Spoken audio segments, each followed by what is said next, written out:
UDFിൻ്റെ ഒരു അവിശുദ്ധ കൂട്ടുകെട്ടാണോ ജമാഅത്തെ ഇസ്ലാമിയുമായിട്ട്? എല്ലാ കാലത്തും ഇവരുടെ വോട്ട് വേണ്ട രീതിയിൽ ഇവർ ശേഖരിച്ചിട്ടുമുണ്ട്. ചില സമയത്ത് ആ ബന്ധത്തെ തള്ളിപ്പറയാൻ മടി കാണിക്കുന്നുമില്ല. ഇപ്പോൾ ശരിക്കും പറഞ്ഞു കഴിഞ്ഞാൽ കൂടെ നിർത്തിയിരിക്കുകയല്ലേ? താങ്കളുടെ ചോദ്യത്തിൽ തന്നെ ഇതിൻ്റെ അപകടം ഒളിഞ്ഞിരിക്കുക. നമുക്ക് ഓരോരുത്തർക്കും അറിയാം എന്താ അവർ പറയുന്നത്. ഈ ജമാഅത്തെ ഇസ്ലാമിയുടെ ആത്മീയ ആചാര്യൻ, അതിൻ്റെ സ്ഥാപകൻ മൗദൂദിയാണ്. മൗദൂദി ഒരിക്കൽ അദ്ദേഹത്തിൻ്റെ ഒരു പ്രസിദ്ധമായ പ്രസംഗത്തിൽ പറഞ്ഞു, നബി മദീനയിൽ വരുന്നിടം വരെ മദീന ഒരു ഇസ്ലാം രാജ്യമായിരുന്നില്ല. നബി അവിടെ വരുമ്പോൾ മറ്റ് നിരവധി മതങ്ങളുള്ള പ്രദേശമായിരുന്നു. നബി അവിടെ ഭരിക്കുമ്പോൾ ഒരു ഇസ്ലാമിക റിപ്പബ്ലിക്കായിട്ടല്ല ഭരണം തുടങ്ങിയത്. പക്ഷെ അദ്ദേഹത്തിൻ്റെ ഭരണം അവസാനിച്ചപ്പോഴത്തെ മദീന ഇസ്ലാമിക് റിപ്പബ്ലിക്കായി. അതിലിപ്പോഴും ഒരു വ്യത്യാസം, ഞങ്ങൾ ഇസ്ലാമിക് റിപ്പബ്ലിക്കിന് വേണ്ടി നിൽക്കുന്നവരല്ല എന്ന് ഇതുവരെ പറയാൻ അവർ തയ്യാറായിട്ടില്ല. അപ്പോഴാണ് കേരളത്തിലെ പ്രതിപക്ഷ നേതാവ് VD സതീശൻ പറഞ്ഞ, അവർ ഞങ്ങളോട് രഹസ്യമായി പറഞ്ഞു ഞങ്ങൾ ഇസ്ലാമിക രാഷ്ട്രവാദം ഉപേക്ഷിച്ചു എന്ന്. ഇതാ കഴിഞ്ഞ ഒരാഴ്ച മുമ്പ് ഒരു കാരക്കുന്തെന്ന് പറഞ്ഞ് അവരുടെ നേതാവ് പച്ചയായി പറഞ്ഞല്ലോ, ഞങ്ങൾ ഇസ്ലാമിക രാഷ്ട്രമെന്ന വാദം ഉപേക്ഷിച്ചിട്ടില്ല, അത് ഞങ്ങളുടെ മരണത്തോടു കൂടി മാത്രമേ ഞങ്ങൾ ഉപേക്ഷിക്കൂ. ഇസ്ലാമിക രാഷ്ട്രമെന്ന ആ വാദം ഉപേക്ഷിക്കാത്ത ജമാഅത്തെ ഇസ്ലാമി ഈ രാജ്യത്ത് ഈ ന്യൂനപക്ഷമായ മുസ്ലിം ജനസമൂഹത്തിൻ്റെ മുമ്പിൽ ഞങ്ങൾ ഈ രാജ്യത്തെ ഇസ്ലാം രാജ്യമാക്കുമെന്ന് പ്രഖ്യാപിക്കുന്നതിൻ്റെ അർത്ഥം ഞങ്ങൾ ഈ രാജ്യത്ത് വലിയ തോതിൽ വർഗീയ കലാപങ്ങൾ സൃഷ്ടിക്കുമെന്ന് തന്നെയാണ് പറയുന്നത്. ആ ഇസ്ലാമിക രാജ്യമാക്കാൻ ശ്രമിക്കുന്ന ജമാഅത്തെ ഇസ്ലാമിക്ക് സർട്ടിഫിക്കറ്റ് നൽകി അവരെ കൂടെ കൂട്ടുക എന്നുള്ള അതിൻ്റെ അർത്ഥം ഇസ്ലാമിക രാഷ്ട്രം സ്ഥാപകർക്ക് ഒപ്പമാണ് മാനസികമായി ഞങ്ങളുമെന്നാണ് VD സതീശൻ പറഞ്ഞത്. കേരളത്തിൽ ഏതെങ്കിലും ഒരു മുന്നണി അധികാരത്തിൽ വരുന്നോ വരാതിരിക്കുന്ന ഒരു കേവലം 10 വോട്ടിൻ്റെ വിഷയമല്ലിത്. ഇതെന്താ, കേരളീയ സമൂഹത്തെ അപായകരമായ അവസ്ഥയിൽ ഇവിടുത്തെ യഥാർത്ഥ മതനിരപേക്ഷവാദികളായ മുസ്ലിങ്ങളെ കൂടി കൊലയ്ക്ക് കൊടുക്കാനുള്ള ഒരു നീക്കത്തിൻ്റെ ഗൂഢാലോചനയുടെ തുടക്കമാണ്. 10 വോട്ടിന് വേണ്ടി ആ ഗൂഢാലോചനയിൽ പങ്കാളിയാണ് കേരളത്തിലെ കോൺഗ്രസ് സതീശൻ്റെ നേതൃത്വത്തിൽ.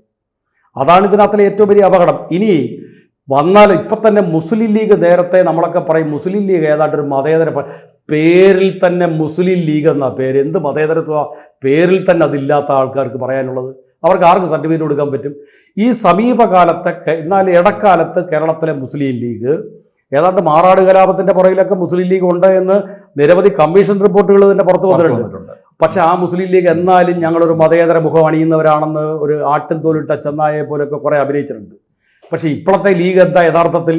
ഈ അടുത്ത സമയത്താണ് മുസ്ലിം ലീഗിൻ്റെ സംസ്ഥാന ജനറൽ സെക്രട്ടറി മുൻ MLA KM ഷാജി ഒരു പ്രസംഗത്തിൽ പറഞ്ഞു, മതമാണ് പ്രശ്നം. കഴിഞ്ഞ 10 വർഷക്കാലം ഇടതുപക്ഷ ഭരണത്തിൽ ഞങ്ങളുടെ മതം എന്ന് അവരുദ്ദേശിക്കുന്ന ലീഗിനാണ്, മതത്തിന് കുഴപ്പമൊന്നുമില്ല.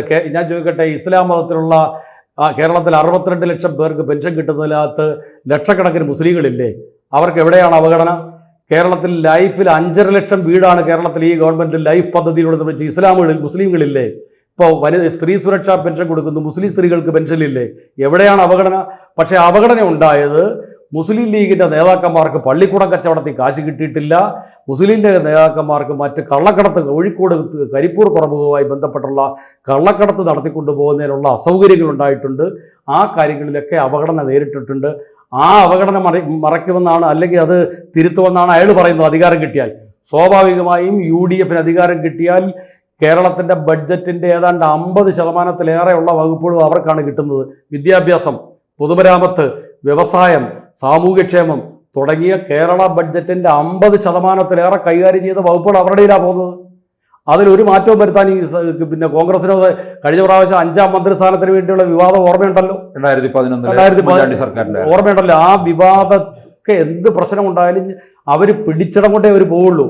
ഇപ്പോഴും UDFനകത്തെ ലീഗ് ഇല്ലെങ്കിൽ UDF ഉണ്ടോ? ലീഗില്ലേ UDF ഇല്ല. UDFന്റെ അസ്തിത്വം എന്ന് പറയുന്ന ലീഗാണ്, കോൺഗ്രസിനെ നിയന്ത്രിക്കുന്ന ലീഗാണ്. ആ ലീഗിന്റെ നിയന്ത്രണത്തിൽ ലീഗിനെ ഇപ്പം നിയന്ത്രിക്കുന്നവരാണ്. അവിടെയാണ് രസം. ലീഗിനെ നേരത്തെ നിയന്ത്രിക്കാൻ കുറേ മതേതര അല്ലെങ്കിൽ സമസ്ത പോലുള്ള മതേതര സംഘടനകൾ ഉണ്ടായിരുന്നു. ഇപ്പം അതില്ല. അവരുടെ സ്ഥാനത്താണ് ജമാഅത്തെ ഇസ്ലാമിയുടെ ലീഗിൻ്റെ മനസ്സിനെ നിയന്ത്രിക്കുന്നത് ജമാഅത്തെ ഇസ്ലാമിയെ, ലീഗിൻ്റെ മനസ്സിനെ മാത്രമല്ല തലച്ചോറ് ജമാഅത്തെ ഇസ്ലാമിയുടെ കയ്യിലായിപ്പോയി. ആ അപകടമാണ് ഇനി ഏതെങ്കിലും കാരണവശാൽ കേരളത്തിൽ UDF അധികാരം ലഭിച്ചാൽ ജമാഅത്തെ ഇസ്ലാമിയുടെ ഇസ്ലാമിക രാഷ്ട്രത്തിലേക്കുള്ള മുന്നേറ്റത്തിന് കേരളത്തിലെ ഭരണം എല്ലാ തരത്തിലുള്ള സഹായവും ചെയ്തു കൊടുക്കുകയായിരിക്കും. കേരള അപായകരമായ വർഗീയ കലാപങ്ങളിലേക്ക് കേരളത്തിലെ ഇടതുപക്ഷ ജനാധിപത്യ മുന്നണി ഗവൺമെൻറ്റിൻ്റെ സവിശേഷമായ പ്രത്യേകത എന്താ? ഈ നാട് ഇന്ത്യ രാജ്യത്തിലെ മറ്റ് സംസ്ഥാനങ്ങളിൽ വ്യത്യസ്തമായ മതത്തിൻ്റെ പേരിൽ ഒരാളും കൊല ചെയ്യപ്പെടാത്ത നാടാണ് കേരളം. കഴിഞ്ഞ 10 വർഷക്കാലമായി ഒരു വർഗീയ കലാപം ഉണ്ടാവാത്ത നാടാണ് കേരളം. ആ തരത്തിൽ മതത്തിനപ്പുറത്ത് എല്ലാ പാവപ്പെട്ട മനുഷ്യൻ്റെയും താല്പര്യങ്ങൾ സംരക്ഷിക്കുന്ന ഒരു ഗവൺമെൻറ് ഭരിച്ചുകൊണ്ടിരിക്കുകയാണ് ഇടതുപക്ഷ ജനാധിപത്യ മുന്നണി. അതിനെ അട്ടിമറിക്കാൻ വേറെ രാഷ്ട്രീയ പിന്തുണ തങ്ങൾക്ക് സ്വമേധയാ ഇല്ലാത്തപ്പോൾ ജമാഅത്തെ ഇസ്ലാമിയെ പോലുള്ള തീവ്രവാദി സംഘടനകളുടെ വോട്ടുകൂടി നേടുന്നതിന് വേണ്ടിയുള്ള വൃഥാശ്രമത്തിലാണ് കോൺഗ്രസ് ഏർപ്പെട്ടിരിക്കുന്നത്. കേരളത്തിലെ ജനങ്ങൾ, മതനിരപേക്ഷതയിൽ താല്പര്യമുള്ള ജനങ്ങൾ അത് തിരിച്ചറിയും. അത് തിരിച്ചറിഞ്ഞ് ഇടതുപക്ഷ ജനാധിപത്യ മുന്നണി തന്നെയാണ് മതനിരപേക്ഷ കേരളത്തിന് കാവലാളെന്ന് തിരിച്ചറിയുമെന്ന കാര്യത്തിൽ ഒരു സംശയമില്ല. ഇപ്പോൾ മുസ്ലിം ലീഗിനോടൊപ്പം തന്നെ ജമാഅത്തെ ഇസ്ലാമി ആയാലും വെൽഫെയർ പാർട്ടി ആയാലും SDPI ഇവരെല്ലാം നിൽക്കുന്നില്ലേ? വെൽഫെയർ പാർട്ടി എന്ന് പറഞ്ഞാൽ എന്താ? ജമാഅത്തെ ഇസ്ലാമിയുടെ രാഷ്ട്രീയ രൂപമാണ്. അപ്പോൾ ആ രാഷ്ട്രീയ ഇപ്പോൾ ഒന്നായ നിന്നേഹ രണ്ടെന്ന് കെട്ടളം എന്ന് പറഞ്ഞ പോലെ ഈ ജമാഅത്തെ ഇസ്ലാമി അവർ അങ്ങനെ തന്നെ പറഞ്ഞു നിൽക്കുന്നതിന് പകരം രാഷ്ട്രീയ രൂപമായി വെൽഫെയർ പാർട്ടി. ആ വെൽഫെയർ പാർട്ടിയുമായി ഞങ്ങൾക്ക് ബന്ധമില്ലെന്ന് ഇപ്പോഴും UDF ഒരു നേതാവിന് പറയാൻ ധൈര്യമുണ്ടോ? ജമാഅത്തെ ഇസ്ലാമിയായി ബന്ധമില്ലെന്ന് പറയും. അതിനാണ് സതീശൻ മെഴുകുന്നത്. നല്ലതുപോലെ എന്നിട്ട് പറയുക അവരിപ്പോൾ മതരാഷ്ട്രവാദം ഉപേക്ഷിച്ചത് ഞങ്ങളോട് പറഞ്ഞെന്ന്. ആരോടെ? കേരള സമൂഹത്തോട് അവർക്ക് തരാം. ഇല്ല, ഇന്ത്യയിൽ ജമാഅത്തെ ഇസ്ലാമിയുടെ ഒരു ഉത്തരവാദപ്പെട്ട ആളും ഞങ്ങൾ മതരാഷ്ട്രവാദം ഉപേക്ഷിച്ചെന്ന് അവർ പറയുന്നില്ല. പക്ഷെ സതീശൻ അത് പറയുന്നുണ്ട്. സ്വാഭാവികമായും ഇപ്പോൾ NSS SNDP ഐക്യം ഉണ്ടായില്ലെങ്കിലും അവരെ രണ്ടുപേരെയും ഐക്യത്തിന് പ്രേരിപ്പിച്ച ഒരു ഘടകം എന്താ? ഈ അപകടം വന്നാൽ കേരളത്തിൽ മറ്റുള്ളവർക്ക് ജീവിക്കാൻ കഴിയത്തില്ല എന്നുള്ള ആന്തരിക ബോധം അവരുടെ തലച്ചോറിലേക്ക് എത്തിയതാണ്. വളരെ പെട്ടെന്ന് തിരുവനന്തപുരത്തെ ഓർത്തഡോക്സ് സഭയുടെ ഭദ്രാസനാധിപൻ പറഞ്ഞല്ലോ, ഇങ്ങനെ ഒരു അപകടം കേരളത്തിൽ വരികയാണെങ്കിൽ അവർക്കല്ലാതെ മറ്റുള്ളവർക്ക് ആർക്കും ഈ നാട്ടിൽ സ്ഥാനമുണ്ടാകില്ല എന്ന് അദ്ദേഹത്തെ കൊണ്ട് പറയിപ്പിച്ചതല്ലേ? അപ്പോൾ ഇതൊരു വലിയ വർഗീയ വിഷമല്ലേ? സംശയമില്ലാത്ത കാര്യമല്ലേ? ഈ വർഗീയ വിഷത്തെ കേരളീയ സമൂഹത്തിൽ ഇപ്പോൾ സതീശനെ സംബന്ധിച്ച് കോൺഗ്രസിനകത്ത് ഇപ്പോൾ സതീശന് മുഖ്യമന്ത്രിയാവാൻ പറ്റുമോ ഇല്ലയോ എന്നുള്ളതൊക്കെ വേറെ തർക്കം. പക്ഷെ എങ്കിലും സതീശനെ സംബന്ധിച്ച് സതീശൻ ഒരു കരയ്ക്ക് അടുപ്പിക്കാൻ ശ്രമിക്കുമ്പോൾ എങ്ങനെയെങ്കിലും അതിനകത്തിലെ ശത്രുക്കൾ ഇപ്പം തന്നെ സീറ്റ് വിഭജനത്തിൻ്റെ കാര്യമൊക്കെ വരുമ്പോൾ തന്നെ നിങ്ങൾ നമുക്ക് ശ്രദ്ധിച്ചാൽ അറിയാം. സതീശൻ നാളെ സതീശൻ്റെ ഗ്രൂപ്പിലുള്ളവർക്ക് മേധാവിത്വം ലഭിക്കുന്നതിന് വേണ്ടി സതീശൻ ഇടപെടുന്നു. ഇപ്പോഴത്തെ മുരളീധരൻ്റെ വിലാപം ഇന്നലെ നമ്മൾ കേട്ടു.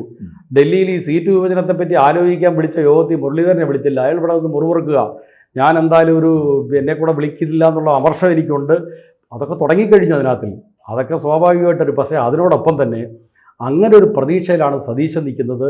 ആ പ്രതീക്ഷ സതീശന് ബൂമറാങ്ങായി തിരിച്ചടിക്കാൻ പോവുകയാണ്. കേരളത്തിലെ മതനിരപേക്ഷ താല്പര്യക്കാരായ ജനങ്ങൾ ഈ അപകടകരമായ അവസ്ഥയെ തിരിച്ചറിഞ്ഞു തുടങ്ങിയിരിക്കുന്നു.